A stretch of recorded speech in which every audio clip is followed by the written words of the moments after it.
Thank you to those of you who are able to make it tonight. We're super excited to present with you all today.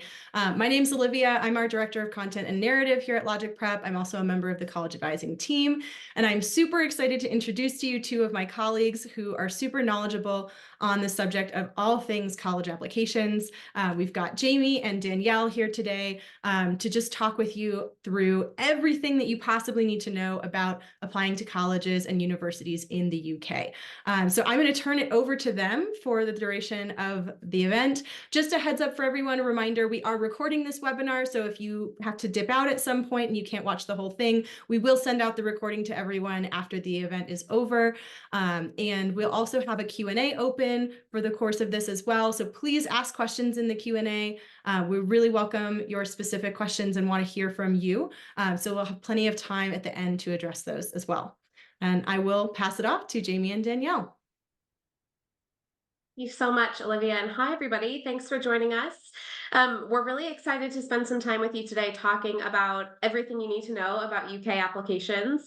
There's a lot to cover and there's a lot to talk about, and I think there's a lot of stuff in our presentation today that we could probably do a whole webinar just about, but we're going to cover as much as we can, and as Olivia said, we'll be really happy to answer any questions you have, so please do use the Q&A, put your questions in throughout the session, and if we don't get to them during the presentation, we'll leave lots of time at the end to answer them. But first, just by way of introduction, so I'm Jamie Ramacati. I'm a college advisor with the Logic Prep team, and I work specifically with our students who are interested in applying to universities in the UK and across Europe. I'm based in London, England, and I've been working in international higher education for about 15 years. I was an admissions professional at George Washington University in Washington, D.C., where I worked in international student recruitment for a number of years. I also was a college counselor at an international boarding school here in England, where I supported students who were applying to universities across all corners of the globe. I'm really excited to be joined today by Danielle. Danielle, do you want to introduce yourself? Yes, absolutely. Hi, everyone. It's great to be here tonight to talk with Jamie just a little bit more about UK applications. So I am a college advisor here at Logic Prep, and I've spent about 10 years in the higher education landscape, particularly in selective university admissions. So I was a former admissions officer at NYU, and then most recently, I was also an assistant director of admissions at Columbia Business School. So, and I've also done private college counseling for many, many years with students also from kind of spanning all different corners of the world who have destinations in terms of their college process all over the world, including the UK. So I am the biggest college admissions nerd in the entire world, and I just love talking about the nuances of the process. So I'm really excited to kind of, kick us off today. And then just to kind of walk through an agenda for the session, just so you know a little bit about what to expect and where we're going with the conversation. First, we're going to start by talking about just some common questions that folks typically have about university and course selection as it pertains to the UK application process. Then we will walk through all things UCAS, which is, for those who aren't super aware, the UCAS application is sort of like the UK's version of the common application that we typically use in the US process, and we'll dive a little bit deeper into what that application looks like, what to expect in terms of the information that you have to input and everything like that, and all the little nuances. Then we'll also walk through another really critical part of the process, which is timeline and important deadlines, since the UK has their own specific deadlines that are really important to just kind of be aware of and plan for and follow through with. And at the end, as Jamie mentioned, we'll have plenty of time at the end for any questions that you all have, and we definitely encourage you, as both Jamie and Olivia said, to please feel free to, fire off some questions as we go along in that Q&A box, and then we'll definitely, if we don't get to them during the entirety of the presentation, we'll get to them definitely during that Q&A. So I'm going to pass it off to Jamie to start our conversation about everything related to university and course selection and just what we think you need to know first and foremost about this part of the process. Danielle, I think We'll start at the beginning, which is that when you're applying to UK universities, I think one of the main differences for students who are thinking about the UK versus the US is this difference of needing to choose a specific course or a specific subject. When we say course, in the UK, that term is really talking about the subject that you're going to study, which we can sort of loosely equate to your major. It's the subject that you apply to and the subject that you will study for your 3-year undergraduate degree in the UK. Um, you will study pretty much only that subject for 3 years. When we talk about choosing a course, it's really about choosing the thing not only that you're most interested in studying, but the thing that is going to lead you to the career path that you're interested in. And the concept of sort of interdisciplinary study or studying lots of different subjects and then deciding what you want to study doesn't really exist in the UK. It's really about zeroing in on that subject that you're interested in and applying to study that subject or course, as we call it here, when you apply to universities. I think then that sort of begs the next natural question for a lot of students, which is, well, what if I don't know what I want to study? I know I want to study in the UK, but I have no idea what subject I want to study. So Danielle, maybe you can talk a little bit about like what advice we would give to students if they're not sure what they want to study, but they know they want to study in the UK.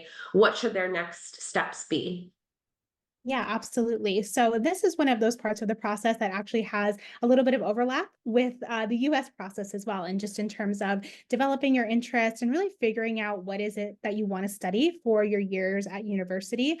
For the UK process specifically, since the process itself is very, as Jamie said, very academically driven towards, that specific course that you choose that correlates with your academic interest.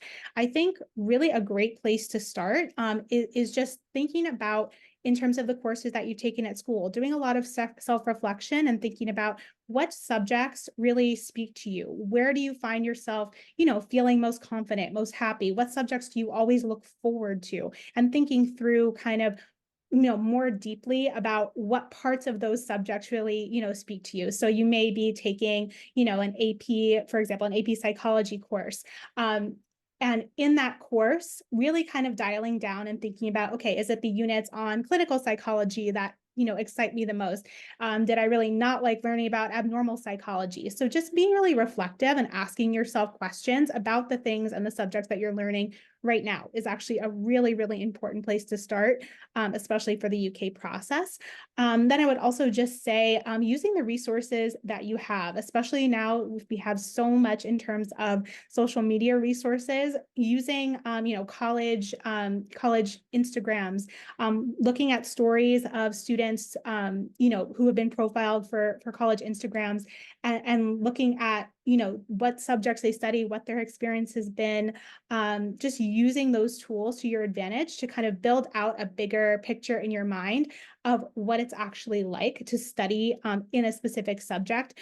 I think also definitely building a reading habit is also really helpful. So if you don't have as much access to a specific topic or subject at your school, just using books, doing searches to figure out like what are the most foundational books in this specific subject that I could get my hands on, that I can read or even download, listen to an audiobook relating to, because those are actually the most important sort of tools that you will have that then you can talk about a little bit in your eventual personal statement in a UK application, because they're directly related to the academic subject that you want to study. So using as many resources as possible to, again, just do that reflective work and figure out what it is that you like and what you don't like about a specific subject. That's really the best advice that I have and would give to anyone, regardless of where it is that they want to study, but especially for the UK process.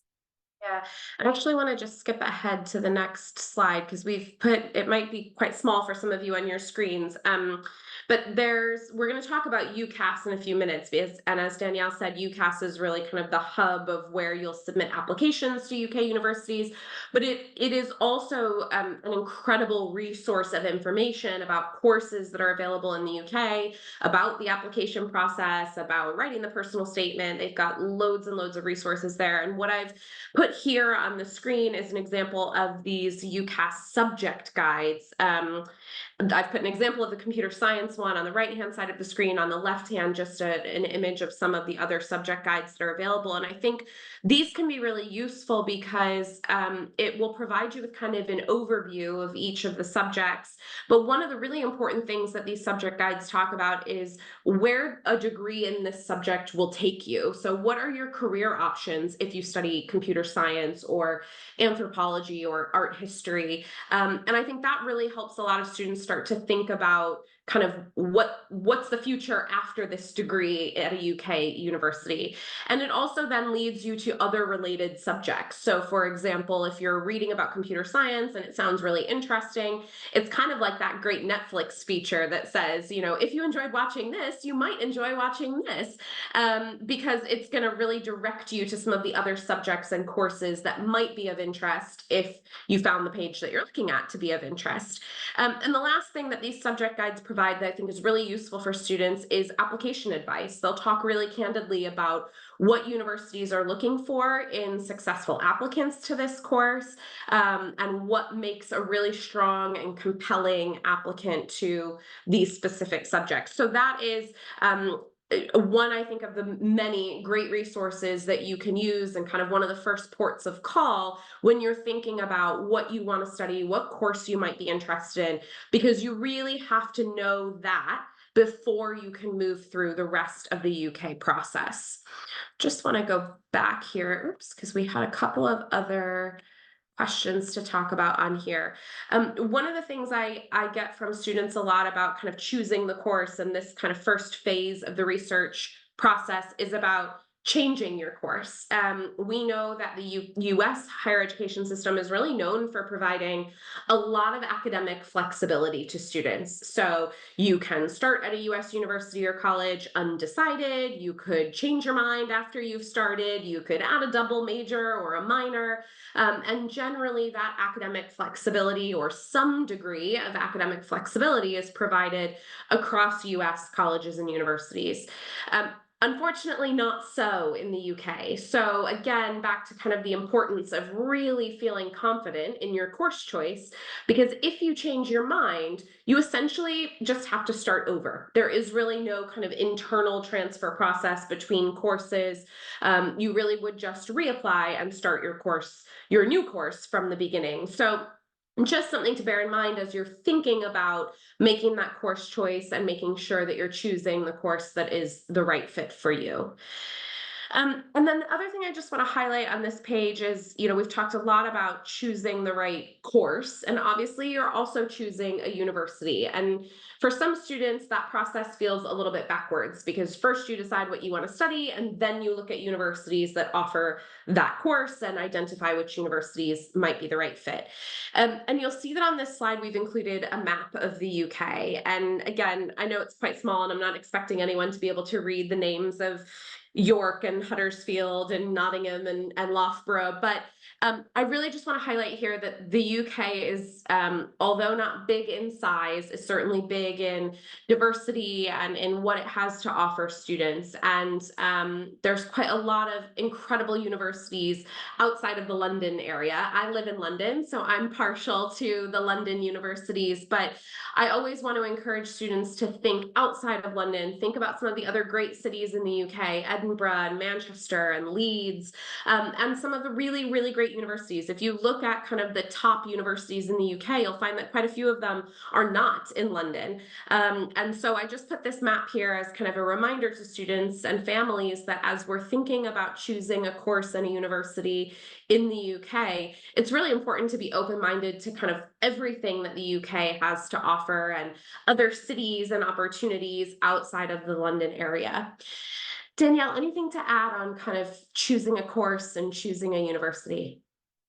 Yeah, I actually have a question kind of for you, Jamie, and maybe you can add some color to this. But one thing that I know when I've worked with students before who are applying to the UK, and to your point about kind of expanding, choice outside of, the typical, London universities, how does ranking kind of play into sort of the UK landscape? Since I know in the US, the rankings really, really matter and resonate a lot with students. So I'm just curious, kind of know your opinion on that. Yeah. My general advice to students about rankings, especially here in the UK, is to look for subject rankings. So again, going back to the importance of that course choice, if you're interested in studying economics, you want to be looking at the universities that are ranked highly for economics. But if you're looking for a university that offers a great course in, graphic design, that's going to be a totally different set of universities. So just because a university is generally highly ranked doesn't mean that they're highly ranked in the subject or the course that you're interested in studying. So my advice for students and families, if they are looking at rankings, and if that's part of an important part of the process for them, is that we really spend some time digging into those subject rankings and understanding the universities that are doing really incredible work within a particular subject area versus that kind of broad and general. I work in my full-time job for an organization called Times Higher Education, which produces the World University Rankings. And so I really have kind of an inside track into the methodology behind quite a lot of big university rankings. And a lot of it, a huge portion of it, is based on research output, which is really, really important for master's students and PhD students, but not so important for undergraduate students, depending on the subject that you're studying.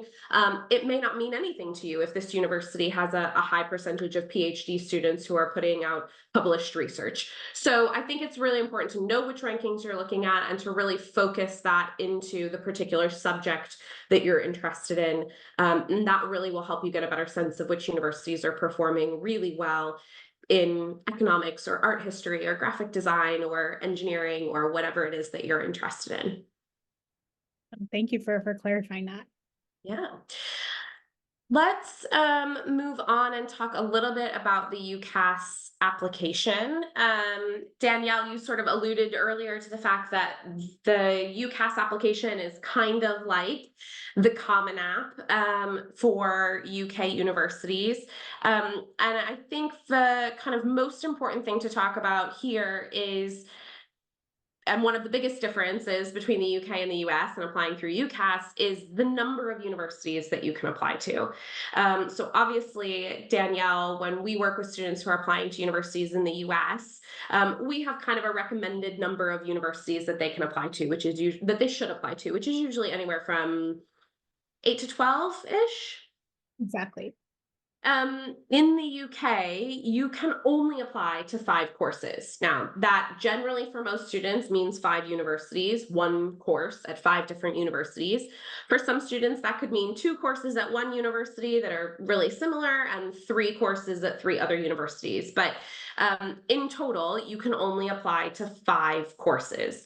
And that means you have to be really, really strategic about your choices when you are making those 5 choices.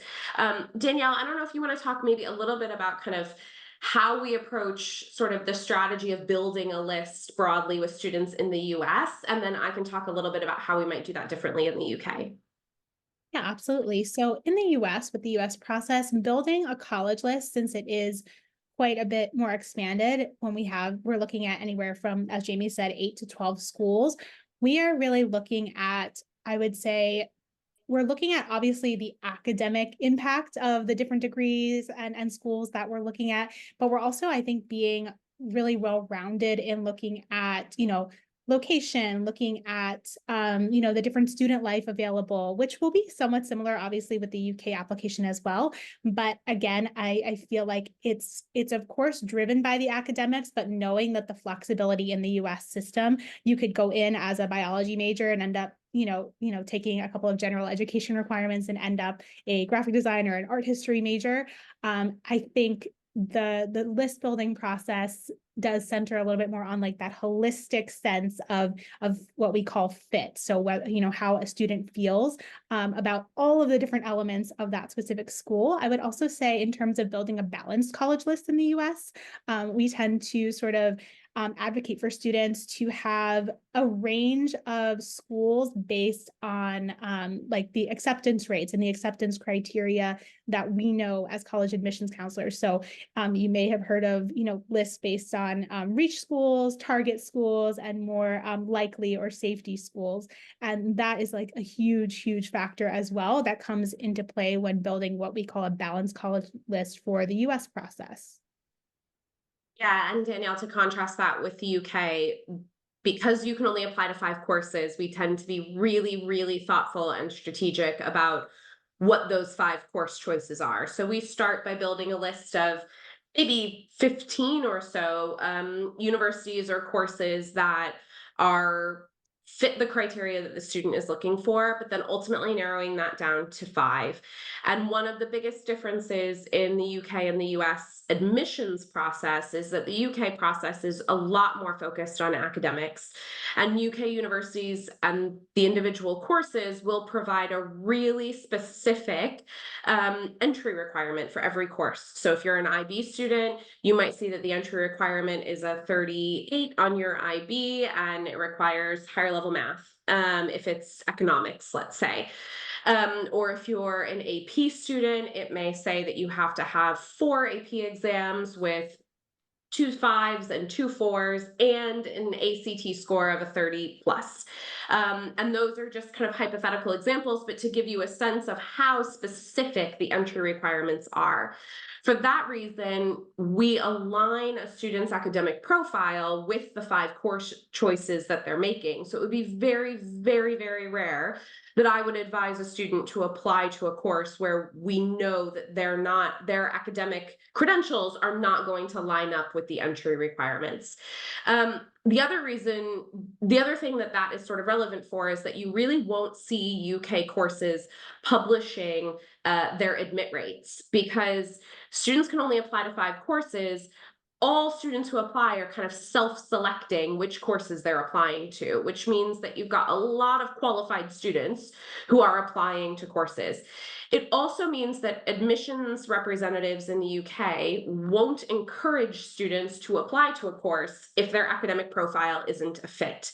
And so they're not kind of trying to drive down the admit rate by encouraging students to apply for courses that we know they won't be offered a place in.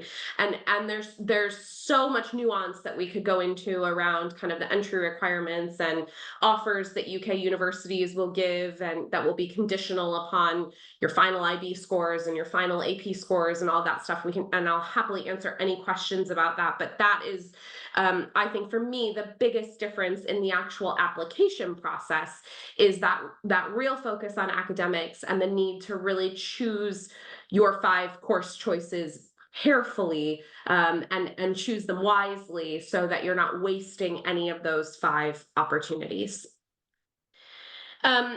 That leads us, Danielle, kind of into the next important question, which are what are the most important elements of the application? And I know, having worked with some students through this process, you definitely have a sense of what UK universities are looking for. We've just talked a little bit about the academic angle of things, but I wonder if you can tell us a little bit more about like what UK universities are looking for, that may be different than what US universities are looking for.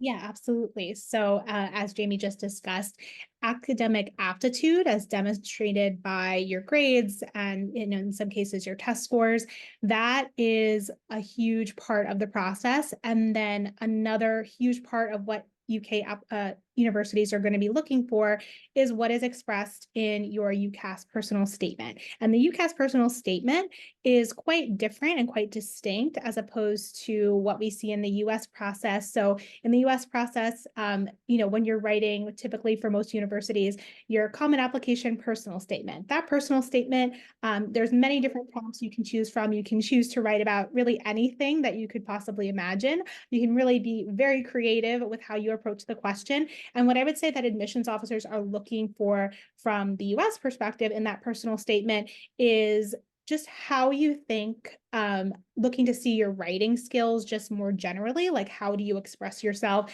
and how does that kind of fit with, the specific school or college that you're applying to. And they're looking to get a sense of who you are as a person, distinct from your academics.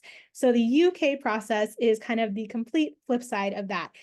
The UCAS personal statement should be all about your academic potential and your fit for the course that you're applying to. So you can still add a little bit of the why behind why you're passionate about that specific course, but that personal statement should be an A, B, C, D sort of reasoning as to why you are passionate about that specific subject, as supported by classes you've taken, any independent research you've done, even, I mean, and pertaining to like what I was saying before, like, have you read, specific books? Have you studied it even independently on your own previously in some way, shape, or form? Another big thing to know about what UK schools are looking for in that personal statement, you can mention extracurricular activities as support for, again, that academic promise, but only if they relate very, very closely to that academic course that you're looking to apply to. So, if you are a biology, hopeful and you want to choose a course in biology, and you are president of a biology related club or a STEM related club at your school, that would be something that you could talk about and talk a little bit about, why you pursue leadership in that way, as it pertains to that specific subject.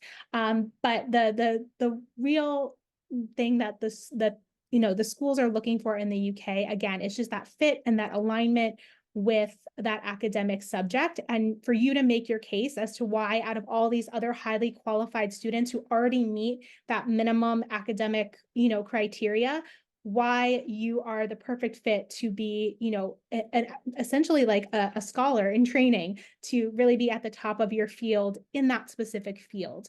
For international students, I have, seen and students sort of talk and explore a little bit about why they want to study that specific subject in the UK. So that's like where you can add a little tiny bit of that, personal touch to the application. There should still be a very personal feel to it, but the tone is going to be a little more, I like to say, serious, a little bit more, again, just as if you're writing a research statement and providing that information as to why you're the best fit for that academic path, as opposed to just a general story about your own self-realization and your life, or about an event that has happened in your life.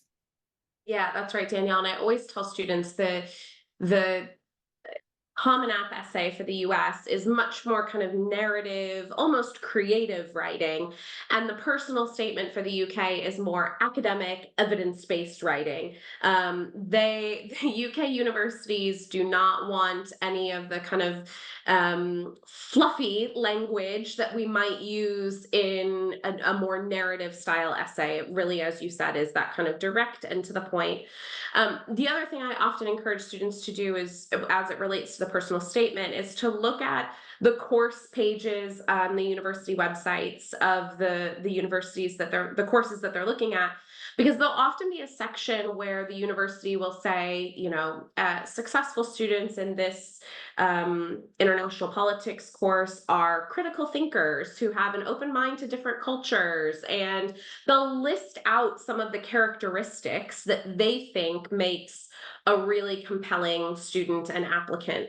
And then I encourage students that we can, and this is absolutely something that your Logic Prep essay coach and your advisors can help you with, but we can take those characteristics and kind of connect the dots between the extracurricular activities and experiences that you've had, and how those things have made you a great critical thinker or someone who has an appreciation for different cultures. But because you don't submit an activities list or a resume or anything like that, your personal statement is the only opportunity to really talk about what you've done outside of the classroom. And as Danielle said, it's mostly about how those activities relate back to the course that you've chosen. And then I think we've touched on it already, but I think it bears repeating that what they're looking for the most in applicants is that academic match, that you meet the academic and meet or exceed the academic entry requirements as outlined on their website. Danielle, anything else on the application? I do want to share a little bit of the sections of the UCAS application. Is there anything else on kind of the application and the differences in the application that we want to highlight here?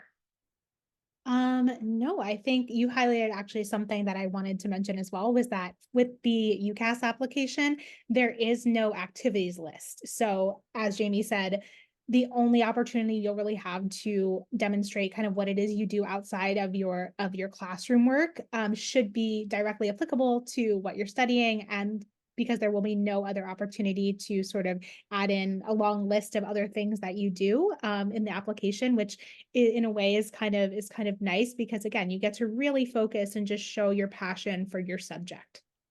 Yeah, I'd say generally the theme across activities and interests is um, quality over quantity. You know, that you're doing maybe just a few really high quality activities that really relate to the subject you've chosen, rather than kind of spreading yourself thin across a lot of activities and a lot of different interests. What I've put on the screen here, and I realize it may not be totally clear for everyone, but this is the UCAS application. These are the sections of the UCAS application. Within each of those sections, there are a few questions to answer. But I've put this up here to demonstrate the sort of simplicity of the UCAS application as compared to the Common App. I can often sit down with students and fill out the UCAS application in one 30-minute meeting. It doesn't take us very long. The information they're asking for is really straightforward and really easy to complete. The longest part of completing the UCAS application is that personal statement. And you'll also see down at the bottom, in the bottom right-hand corner, there's a note for references. You do submit one reference letter as part of your UCAS application.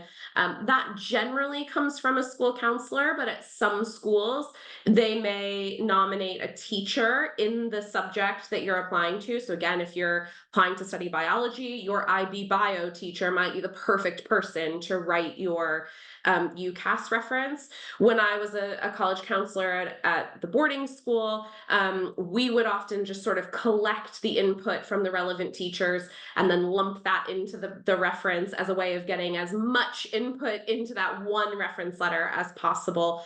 So there's lots of advice I can provide on kind of how we share information with whoever's writing your reference to make sure that we're really using it as a tool in the application to share more about you, to share more about your interests, and to share more about why you're a great fit for the subject you've chosen.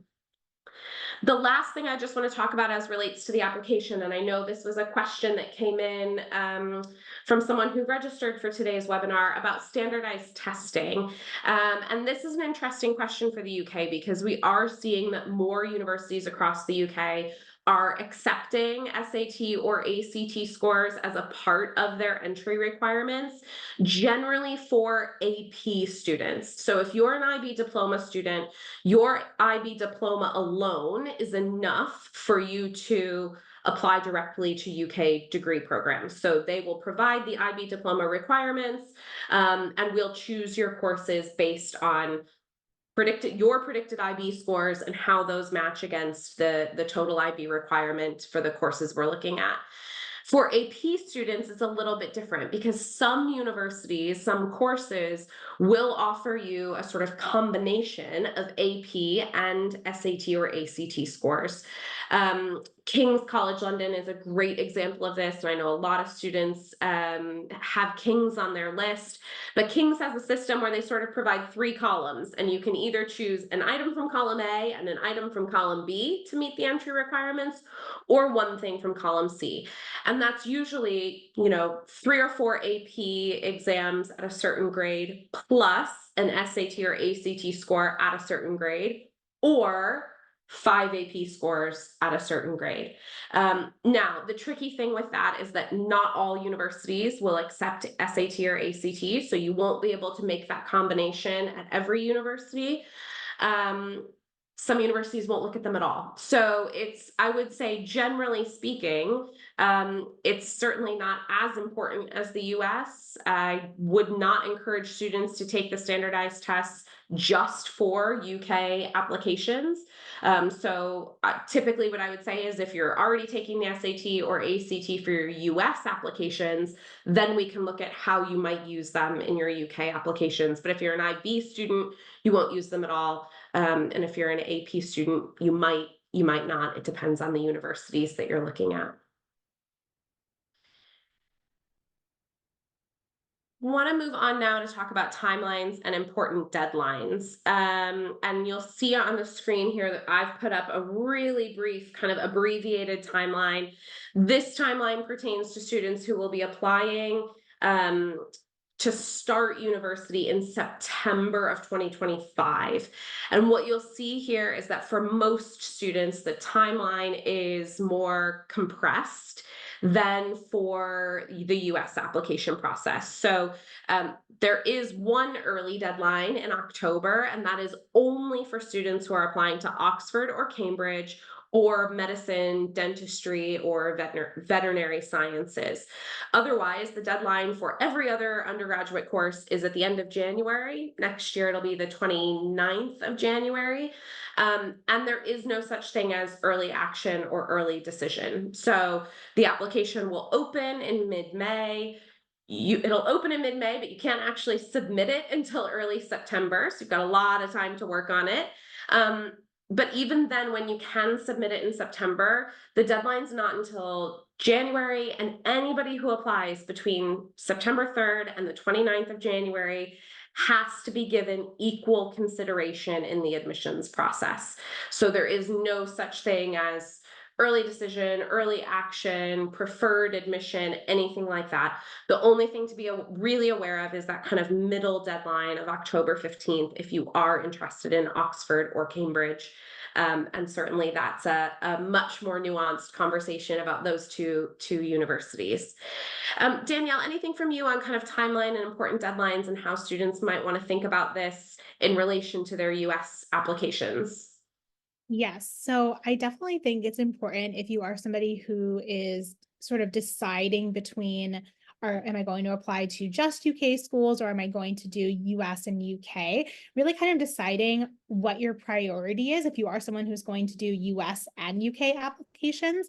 And I say that because I definitely think if sort of your main focus is on the US application process and your top dream schools that you really, really are excited about and want to attend are here in the US. I personally think, and when I've worked with students, I found this to be the most helpful advice. I personally think just because there are so many new different nuanced steps and additional materials that you have to prepare for the US process. So for example, something that we didn't explicitly call out, but you may have gleaned just from us naturally talking about the sort of straightforwardness of the UK process is that there are no supplemental essays for the UCAS application, right? It's just that personal statement and then those different sections that Jamie showed on the screen, your personal details, I'm adding in your reference information, things like that.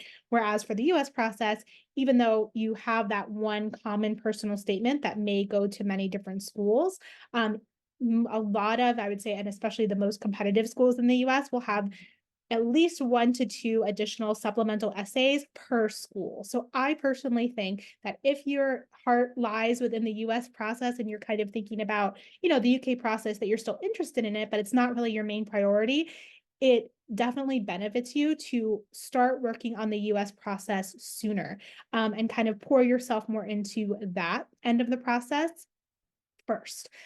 However, obviously, if you are somebody who thinks that you're way more, interested and gung-ho about potentially getting into a UK school, then I would maybe consider reversing that just because it can almost be more strategic if that is your focus to kind of get those applications out of the way, write the personal statement, and know that you're kind of solid in the application components for the UK process before then switching your focus to the US process if that's kind of not as big your priority. So just being aware of your own preference and really where your own sort of heart lies in the process, I think can really help you understand where to put the effort first. Yeah, absolutely. You're absolutely right.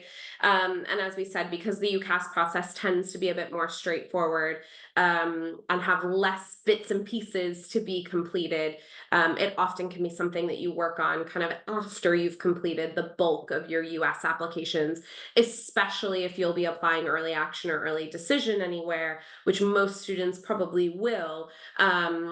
you want to get those kind of out of the way first.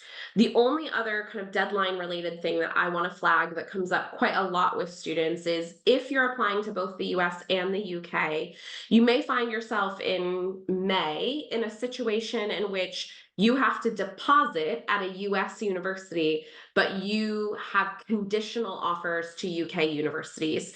So for almost every student, what you'll receive from UK universities is what we call a conditional offer, which means you've been offered admission assuming that you meet the conditions of this offer, and they will outline pretty specifically, again, just like their entry requirements, what it is that you need to get. So for example, if you're an AP student and you've got a couple of AP exams to take in the spring of your senior year, it may be conditional upon the scores of 1 or 2 or more of those AP exams, depending on how many APs you'd already taken.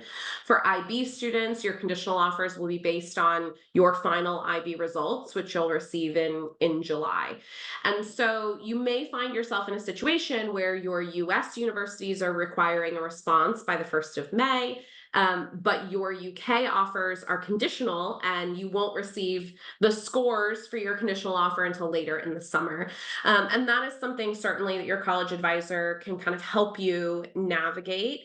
I will say that for pretty much every single student in the UK and loads and loads and loads of students who apply to UK universities from across the globe, they're not also applying to the US. They are really relying on those conditional offers. And we could talk at length about kind of the strategy behind what you do with your offers. But if you apply to 5 courses and you get 4 offers back, or in a perfect world, 5 offers back, you only keep 2 of those offers. You keep one that we call your firm offer, which is your first choice university, but often the one that has the entry requirements or conditions that might be a bit more difficult. And then you keep your second offer, which we call your insurance offer, which is sort of your second choice university, and usually one in which the conditions are maybe just slightly lower than your firm offer. So if you don't meet the conditions of your firm offer, you've got your insurance offer to lean on. The very last deadline that I've put on this timeline is for a process called clearing. And what happens in clearing is after students have received their IB scores, their AP scores here in the UK, their A-levels results, all of the courses that have spaces left on them, and all of the students who don't have an offer or didn't meet the conditions of any of their offers can kind of come together through this clearing process so that the courses fill up and all of the students find a space. So all of that is to say that if you get to the end of the process and you know that you want to study in the UK, you don't have to deposit at a US university. You can go through this process of holding on to your conditional offers, waiting for your final scores, and then if for some reason you don't meet the conditions, there is still this safety net of the clearing process to make sure that you get a spot in a course at a UK university. So just one more nuance to the process, but I did want to make sure we explained what that kind of final deadline was there. We have only about 10 or 15 minutes left, so I want to take any questions you have. And there's a question that's already come in about what if your school only has things like AP Chemistry and AP Bio and APs that don't sort of directly align with the course that you're interested in studying. So for example, if you're interested in studying business and your school doesn't offer AP Economics, there's a few things I would say, take as many of the challenging, rigorous AP courses as you can in subjects that you are interested in. And then that's absolutely context that we would expect to provide in your personal statement and expect your school to provide in the reference letter, saying that AP Economics wasn't offered, but you did take advantage of several other AP classes and exams. The only situation in which that would be a problem is if the course that you've chosen requires you to have an AP course that your school doesn't offer. I think the important thing to say about that is that that typically is only going to be AP Calc. If you're looking at kind of business, econ, if you're looking at things in the STEM fields, if you're looking at things Yeah, anything that kind of is math adjacent or math related, we typically see that if there is a specific AP requirement, it's AP Calc. I cannot think of any business courses that specifically require AP Economics. And so again, I would take the courses that you can so that you have enough AP scores to lean on in the application process. And then I also would make sure that you're thinking about extracurricular activities and ways that you spend your time outside of school that do align with the course that you're interested in. Danielle, would you add anything to that? I would just add to that, kind of branching off what Jamie just said. If you are interested in a course that just is typically not offered like as a course in high school, especially like in the US with AP courses, trying to find and utilize parallels like within the courses that you already have. So for example, if you take AP US history, or if you take AP psychology, trying to figure out in those courses what you can talk about, or subjects within that course that you've studied that relate to that interest that you have, right? So even if it doesn't have an AP business administration title, using the sort of projects or a specific, just part of that course that you've studied to relate in that personal statement, and to demonstrate that even while you were in a course that by its title may not seem exactly related to business administration, that you were still thinking about, how could this apply to business administration? How could something I learned in AP US history about negotiation, about conflict, how could that relate to, being a strong business leader, if that makes sense? So just always kind of be thinking and reflecting, and thinking of ways that you can draw out those parallels in that personal statement, and that can also really help as well. Yeah, absolutely. There's a couple questions here about foundation year, and this actually makes me think we probably should do a whole separate webinar on foundation courses and foundation years, because it is a really common pathway for international students in particular, and especially for students who are not IB diploma students or AP students.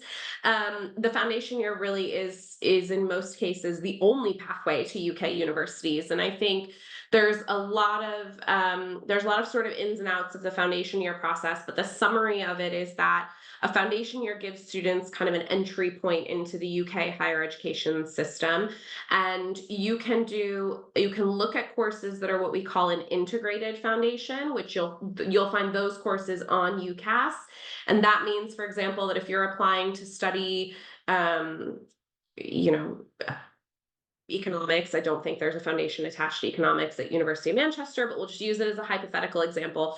If you're planning on studying economics at the University of Manchester, they might offer that course with an integrated foundation year, which means it just adds a 4th year of study to your undergraduate degree.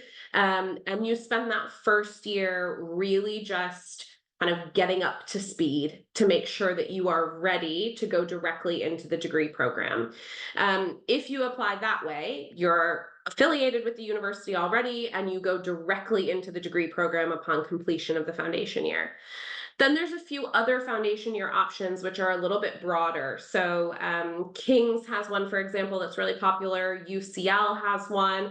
A lot of really strong universities have an international student foundation or pathway program. And that generally, the subject is a bit broader. So you might find a foundation in the humanities, which would be great for students who want to then enter a course in any area of the humanities. And upon successful completion of that foundation year, you are then either offered admission directly into that university, or you can use that foundation year credential to apply to other UK universities. So it makes you eligible to start a degree program at UK universities. So there's a couple of different ways that you can look at foundation courses. I think they're an outstanding option for a lot of students. And considering that US undergraduate degrees are 4 years and a traditional UK university undergraduate degree is 3 years, the foundation year is really just, adding that 4th year, which you would have had if you went to the States anyway. And I think again, there's quite a lot to talk about in foundation years, and I think it often is really specific to a particular student's circumstances. So I'll be happy to answer any further questions.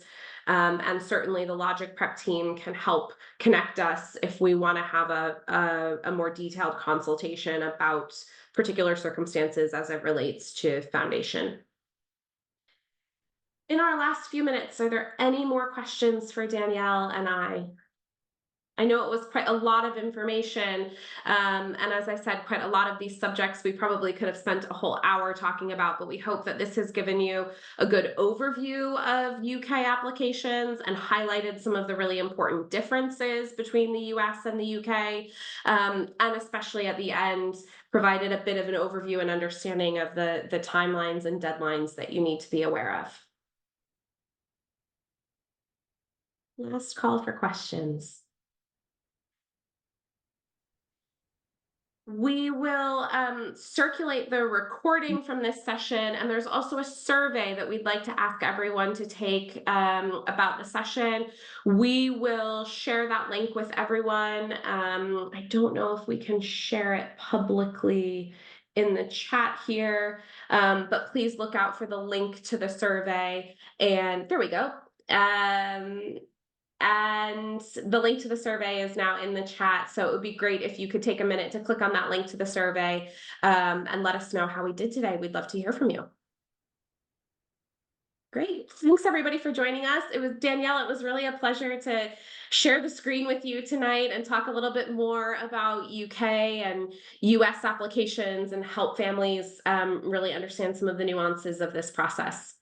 Yeah, absolutely. It was great to learn alongside you as well, Jamie. And yeah, just everyone out there, as I said before, just as you're thinking through, what it is you want to do pertaining to the UK process and what course you want to choose, just really be authentic. I would say authenticity and just finding again that specific subject that you truly can see yourself in rather than what you think that you should pursue.